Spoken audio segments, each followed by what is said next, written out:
You're watching News at Prime. Let's get into another important conversation.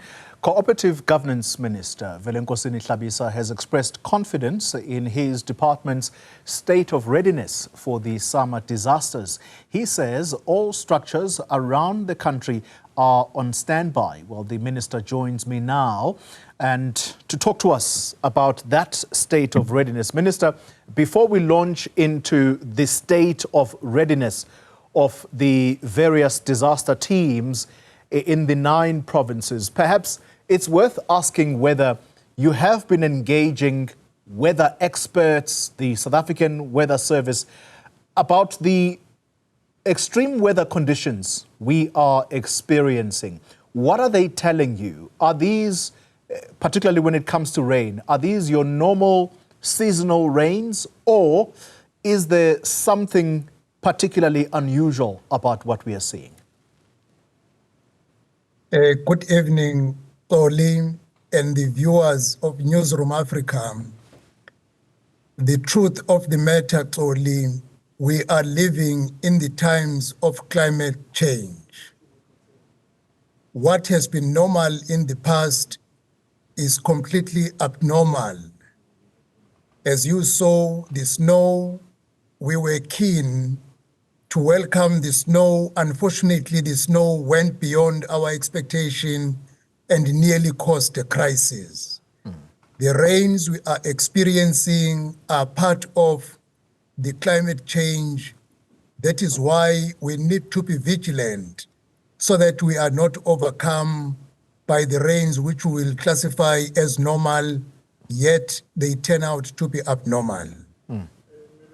Minister, then it is worth asking whether the disaster teams are well coordinated going into these summer rains, for example. How ready are we to deal with any sort of emergency?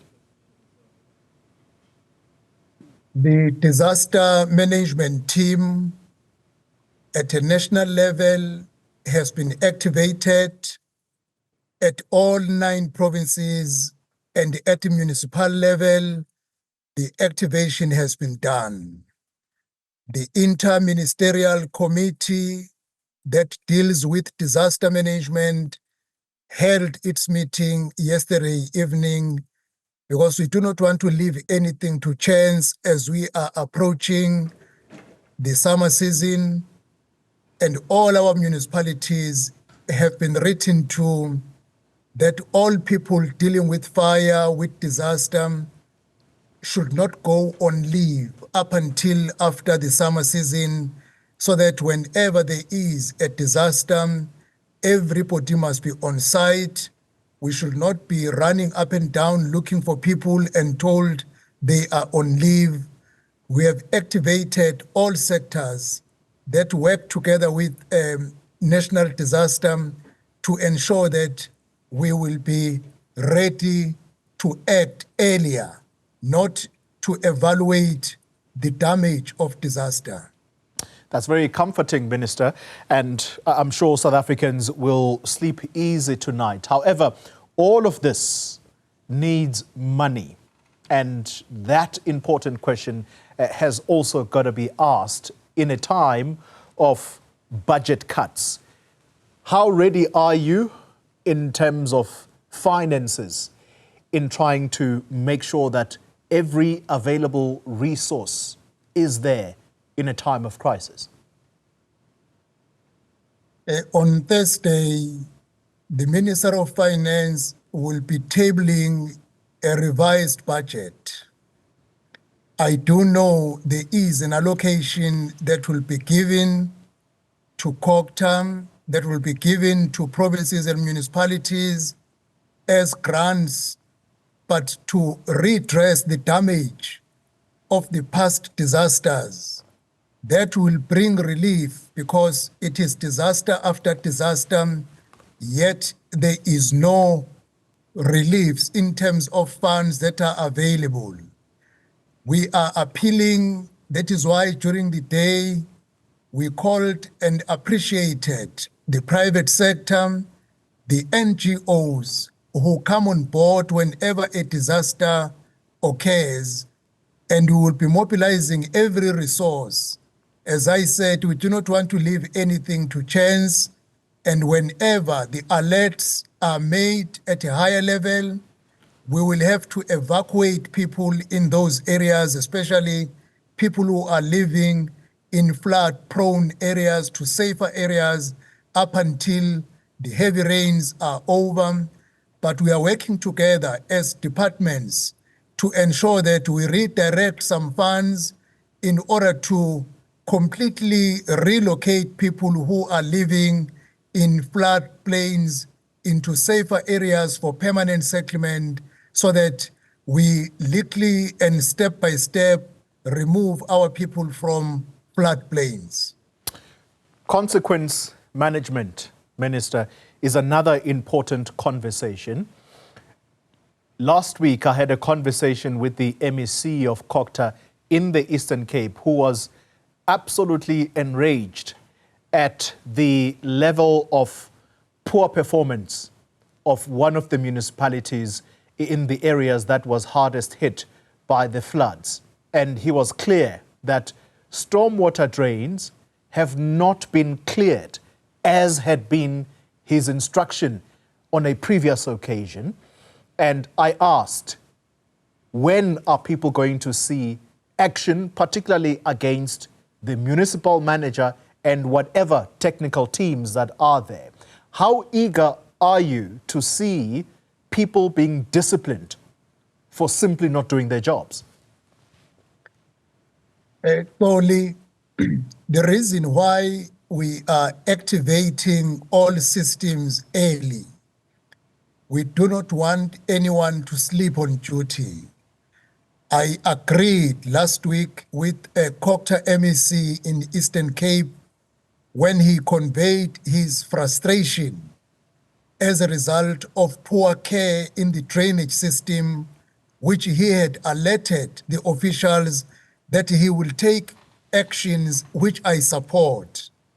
The clarion call we are making to our municipalities: we should not wait and want to talk after effects when people have died for something that we could have avoided.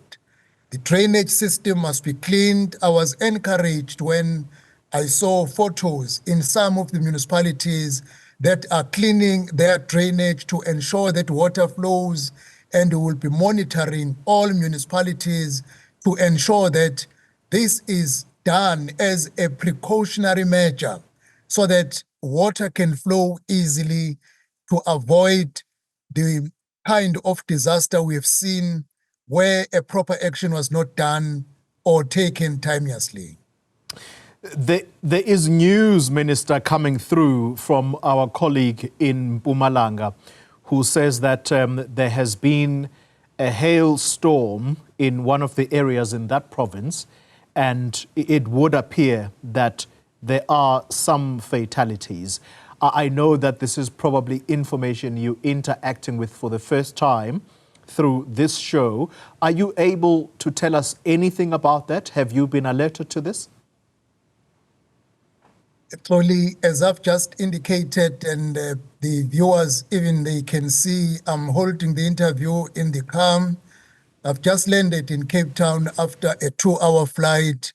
Yes, when I left Johannesburg, we were aware of the weather conditions in that province, but it is the latest information that will be conveyed to me as I've just landed in Cape Town. All right, Minister. No, that is absolutely understandable.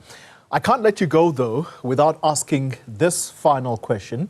You are a leader of one of the political parties who are signatories to the Government of National Unity.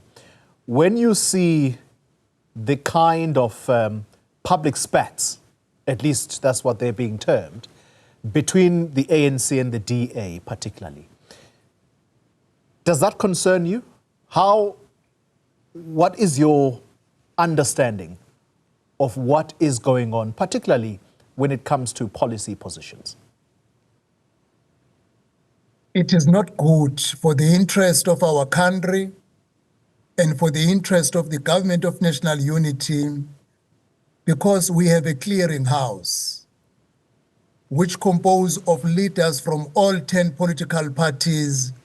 Whenever there is an issue we do not see eye to eye, that matter should be raised through political leaders and be referred to the clearinghouse, so that where there is a difference of opinion in terms of policies, it must be ironed out. It is a fact. We are 10 political parties with different political views, but we agreed to get into a relationship of a government of national unity in the interest of our people.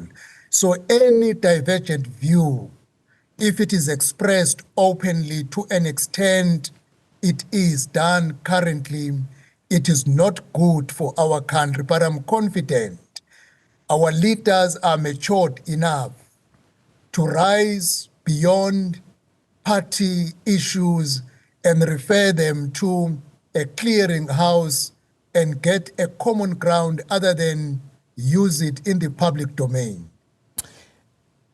Let me be more specific, Minister. When the Home Affairs Minister, one of your colleagues in this instance, says, we have managed to achieve in 3 months what the ANC could not in 30 years. This is one of the issues within his department. Should that be viewed as healthy competition, or is it scoring brownie points which as a byproduct ends up causing unnecessary friction? Is that healthy competition for you, or is this something that you think should be avoided, the PR exercise or the PR competition, if you will?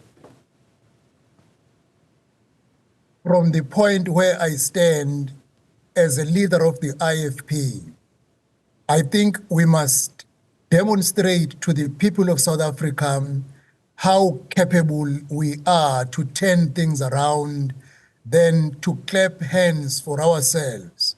It is better if it is people who say, you managed to do this in a short space of time while others have failed to do it over a long period of time. I would appeal that we put the people of South Africa first. It is not time to campaign now. Elections are only 24 months down the line, where then one can campaign and showcase what one has done over a period of 24 months versus others who could not do it over a period of 30 years. For now, if we can build confidence to the outside community that we have a government that is able to deliver, people of South Africa are very smart to see who is able to deliver in a short space of time while the other had failed to deliver over a long period of time.